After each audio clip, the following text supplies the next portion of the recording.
Hello, my name is Jordan Cook and welcome back to another Perentie 4x4 maintenance and tutorial video. Today we are going to be jumping into the center diff, the intermediate cluster, as well as the Speedo housing, and doing a complete recondition. So all of the seals, bearings and lubricants that are part of that system. So the driver for me to do this was on a normal maintenance. I found a chunk of copper in the oil that came out of the center diff, or the transfer case, which triggered me to pull everything apart and check and see what was happening. So taking on some of your feedback from the last video, I'm going to be doing less of this kind of thing, talking to camera, and you'll have more of me actually filming as I pull parts out of the car. So it's a bit of a new way of doing things for me. Let me know what you think, a bit of a new format. Hopefully you find this video insightful or useful. If you do have any questions, of course, reach out anytime, happy to help.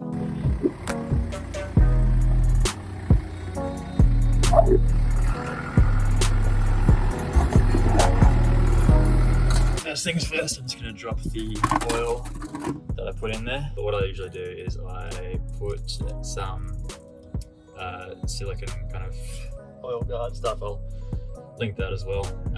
Just every time I put it on to stop any kind of leaks coming through. Right, so getting onto the taking the prop shaft off.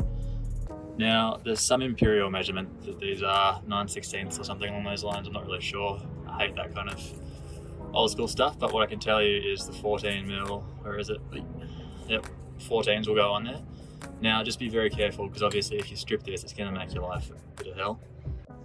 Alrighty, so we've got the prop shaft off now. Probably should have started back here, I think, because if I'd started here, it would have made it a little bit easier to get to the nuts on the front of that one. Like I said, one of those was an absolute pain in the butt. The ones on the rear were fine. I found a 9/16 socket, we'll stuck it on the impact wrench with a 14 spanner on the back, and they all came off very cleanly. So I've just taken the nut off. It wasn't on there too tight, didn't seem. Of course I've got the impact wrench and that puts a whole bunch of torque through there. Right, so taking the handbrake drum bit off, just give that a unscrew. It was slightly tighter, I just cracked it before. Comes out nice and easy. Might need to give it a tap now. Never tap around the outsides, because that'll buggy the surface for braking. So, alright, so just taking the Speedo cable out. It's a 10mm socket that fits in there. You see it. So that's not too tricky to get off now. I've never taken this handbrake off before, so I'm gonna have to take these 3 bolts out. Oh, that one, or 4. Yep, 4 bolts, that's good to know. And disconnect the actual handbrake lever itself. So the way I'm planning on doing that is just to remove one of these, probably this one here. So remove that split pin, the same one that comes on the bonnet assembly. Yeah, take this out, remove that, and then that should allow this whole piece to come away. I think people who've had handbrake failures often find that there's one of these pins are missing, or maybe something to do with this arm here. So of course making sure that those split pins are in good condition. Don't want to lose a handbrake. Alright, so these bolts are 15mm. Focus up, there it is, 15. I've got all of the adapters going on, so that makes it a bit of a long tool, but that's alright because it fits in here. So we'll go ahead and whack these off now. Alright, got the handbrake assembly off. The bolt up here was an absolute nightmare. Had to use a Dremel gun and these bolt extractor sockets. So now undoing the intermediate cluster bolts here. So these two, I'll take that one off first, I think, and then give that a crack. Alright, got the cover off. Now we're gonna have to take the intermediate cluster out so that we can slide the diff out the back. And then you can see the copper shim in there, that's what's gone and that's what dropped out when I changed the oil. So we'll get into the diff opener up and replace those.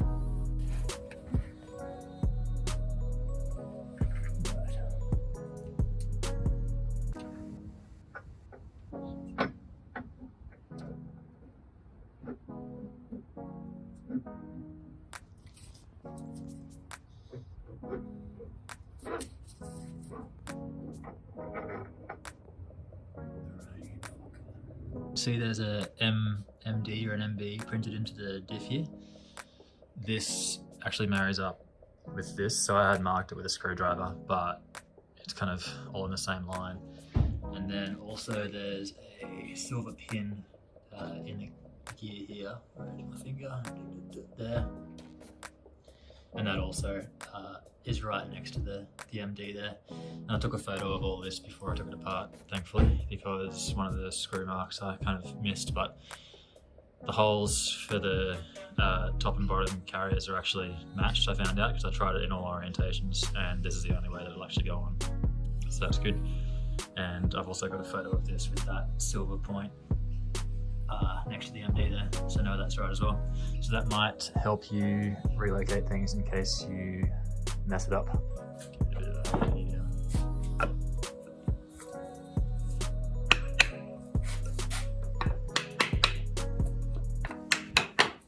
Yeah, that's working.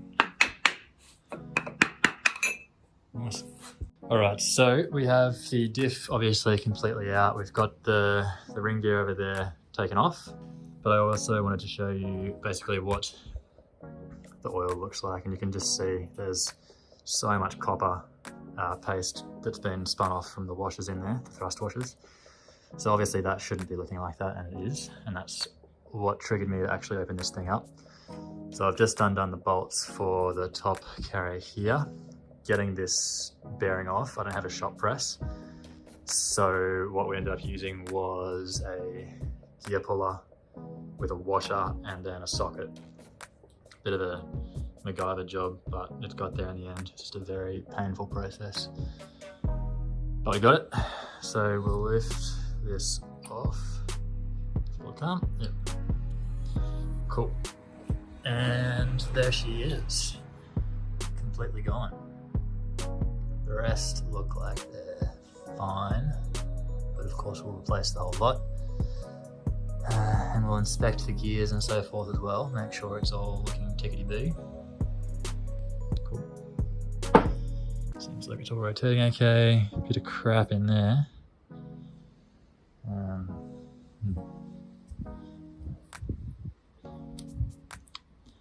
I'll put this like that. Jesus. Yeah, right. Cool. So you can see in there, that is just, sorry, camera work's not great here, but that is absolutely chewed something up. Probably this.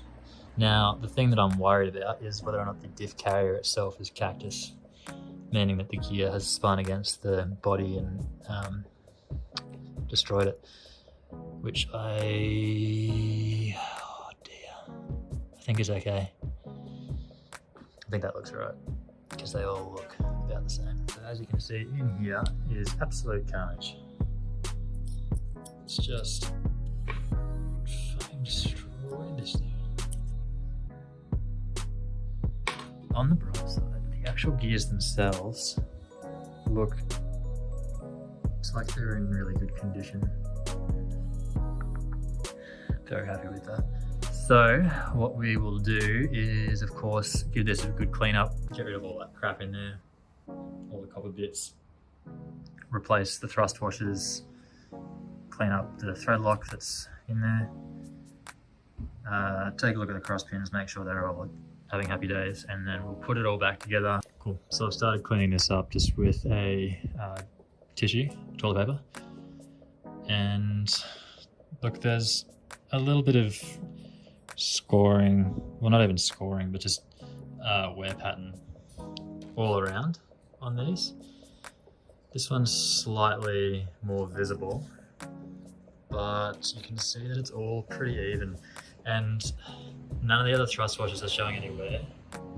I'm assuming that everything is looking pretty good in here. I'm going to now, I've got a tap and die kit, and what I'm going to do is basically just run that through all these holes around here and make sure that the threads are nice and clean. Just finish cleaning it all up as well as I go. And then what I'm going to do is start to have a look at the Speedo housing and everything, because what I've done is I've got all bearings for pretty much the whole kit. I'm just going to quickly jump in here and say I didn't actually film me putting the diff back together. The reason for that being that it was just super basic. I just replaced those copper washers and then torqued the diff back together. Everything came together really easily. What you do need to do is make sure that you can turn the diff. So I stuck a spanner inside the diff and just turned it to make sure that everything was spinning freely. It will feel a little bit notchy, but it shouldn't take too much effort to spin. So that's all set up, that's all torqued up. What I'm going to do is chuck a little bit of Loctite on the splines. I'll put the gear back on, which yes, I have marked, just to make sure that it's going to go back in the same spot. Yeah, then the diff is actually good to go back in. Now I've just started pulling this apart. This is the Speedo housing here. So plan is to jump in here, whip this seal out. Got the replacement seal over here, which is part number FTC 4939. This one here. So pull that out, then get to the circlip and so forth, pull the bearing out, and then got the replacement bearing to put in there as well. So just pulled the seal out. Obviously it fits with the lip pointing out towards where the drive comes out. So anyway, what I usually do, and what I did here, is I just stick a flathead screwdriver in there on an angle and then leverage it out. So that's out. Now we've got the circlip to come out. Now this thing I think is going to be a bit of a pain. They usually are. Getting on to removing the Speedo spindle, whatever it's called. So it's got a little divot cut out of just there. Maybe it's not. I don't know. Alright, so that's how that one goes into there. So I've pulled that out. That spindle blue gear goes in first, goes in there. And I need to replace the O-ring on that one too, to recondition it.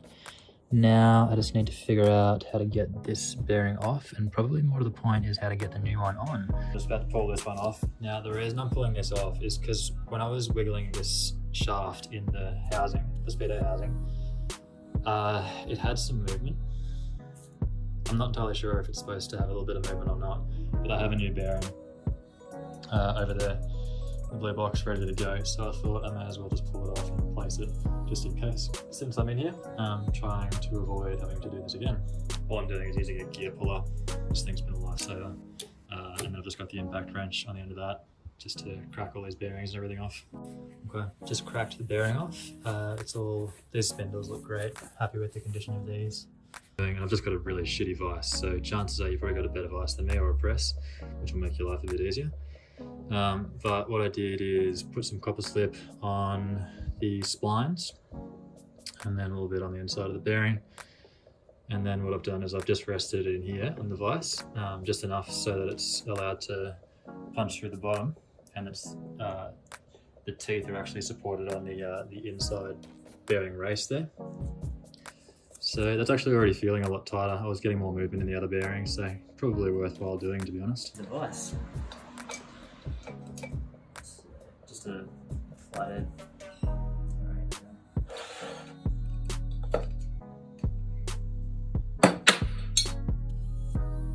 we go. Just quickly jumping in on this one again.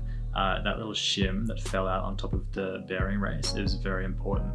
I had to take the Speedo housing on and off about 4 times when I was putting everything back together to get that spacing right for the preload on the bearings. So just make sure that you keep hold of that, and you may need to sand it down a little bit if you're putting new bearings in, because new bearings will typically take up a little bit more space. So just keep that in mind. Made a whole bunch of difference for me. I had to do it about 4 times. Hopefully you'll get it right the first time.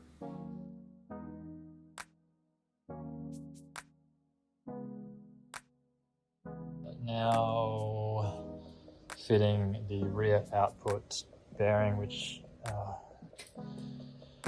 is part number 606474. Got the old bearing race that we just knocked out, and what I did is just sit it on top of the new bearing race, and it probably sat out about that far. I just worked around holding it in place and then belting it with that little ball peen hammer. What we got in was the new bearing, Like I was saying, I don't have a press, so what I just did is fixed it down onto the shaft, then I put the shaft in, and in order to seat that, what I actually ended up using was a bolt, and that bolt just so happens to fit very nicely in between the teeth there and sits on the steel inner and outer of the bearing race. And then I was just tapping it in, moving around, so that worked quite well. So I'll give that a bit of a clean up, chuck a bit of oil and grease in on the bearing, and then what I'll do is I can see that there's been a silicone of some sort put around here before the seal's put in, so I'll do the same thing. So I'll oil this up, we'll clean it up, oil it up, silicone on, seal in, and then this whole unit should be pretty much ready to go. It's completely reconditioned. Alright, so after a chat to Brad out of Windsor, he said it's a good idea to remove the seal from these ball bearings because you actually want all the oil to sling through this, and also so it doesn't burn out the seal. So there's a bit of a bugger because I'd already fit the seal and silicone's all in and all those kind of things.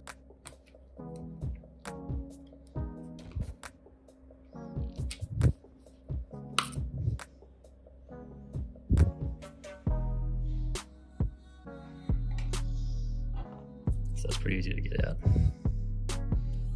So we'll stick it all back in and seal it all up again, and we should be good to go. Once that's back together, I will jump into the intermediate shaft, replace all the bearings, set all that up. Just got the new seal in, and I just thought it'd be worthwhile calling out, always keep a hold of the old ones because it's a very easy fit to just use that to drive it home.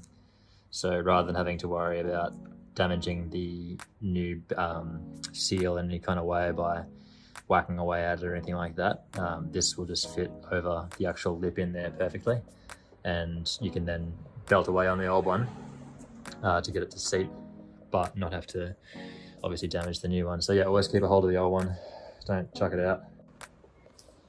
Whipping off the gears from the intermediate shaft, I didn't realize this is literally just, the gears are just pressed on. So I was digging around for ages, trying to figure out how to unscrew something or unpin something, but all it is just pressed on.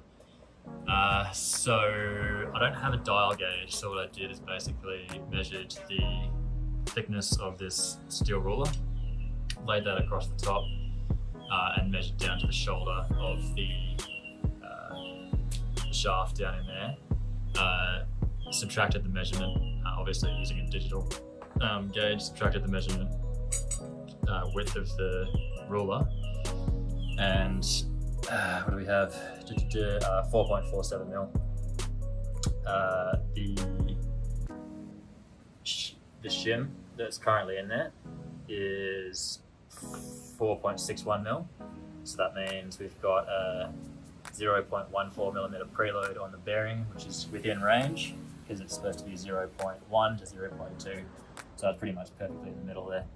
So what I'll do is whip this off, replace all of the bearings, and then I'm going to see and hope to good God that that still fits, because I actually don't have any thinner shims than this.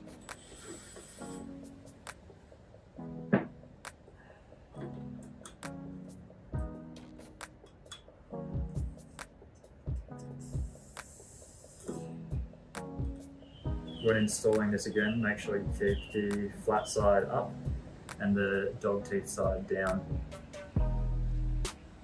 Obviously that's quite important. Just wanted to quickly show what's going on in here.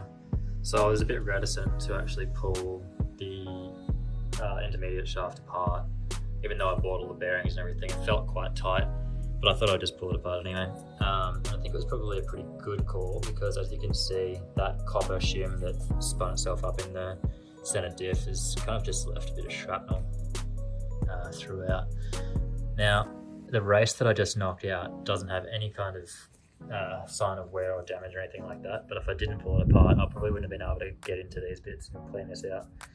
And of course, I've got the new bearings that I can replace everything with as well, which is great.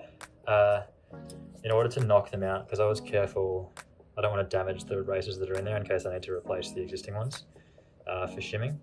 what I did to knock them out is basically just got a little bolt and just sat it in there, and then hammering on the top end of the bolt here. And that way it's a nice flat surface on the actual race itself. It's not leaving a screwdriver dent in there or anything like that. Because my lord, there's an absolute caking of crap in there.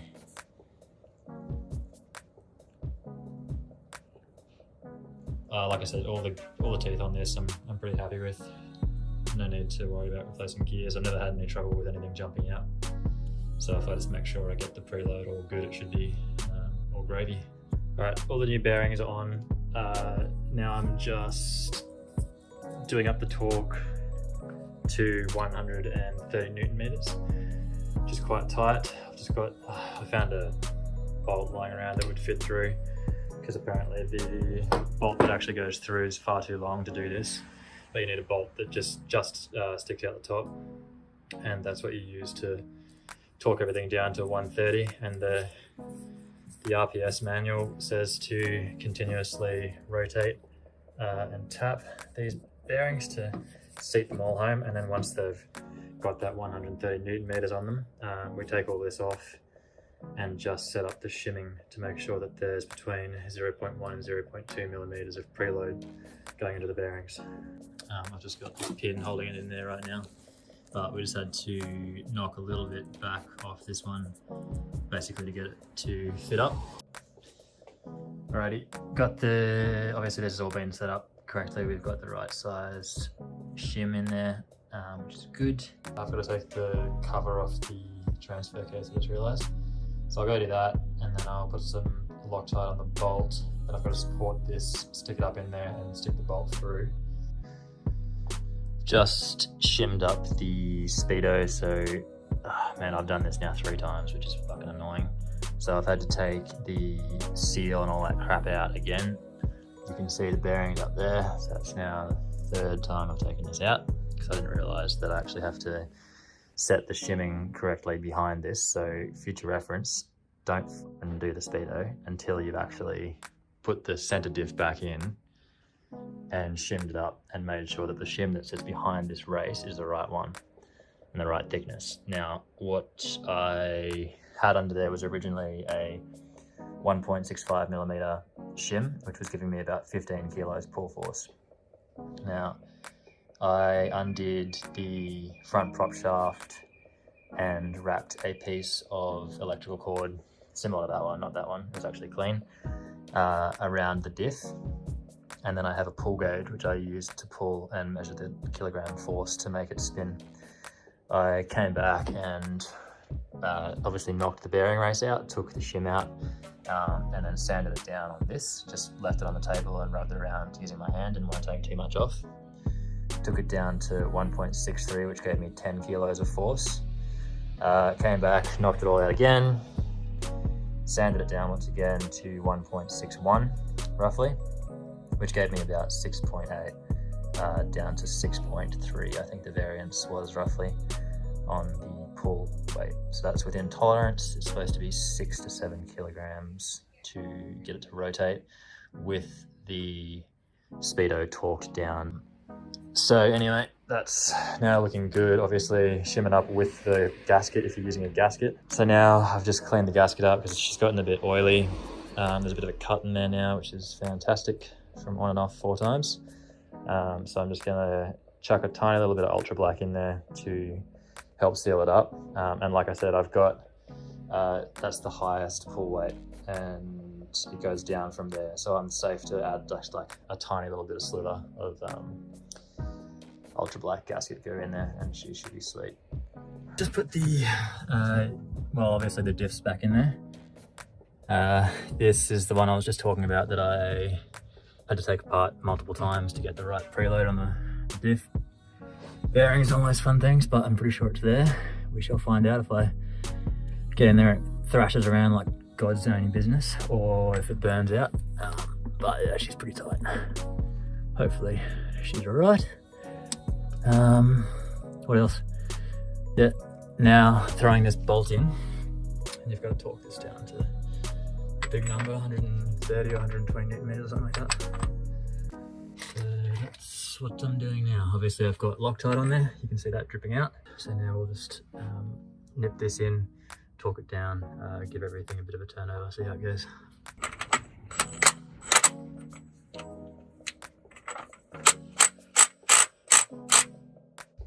Okay,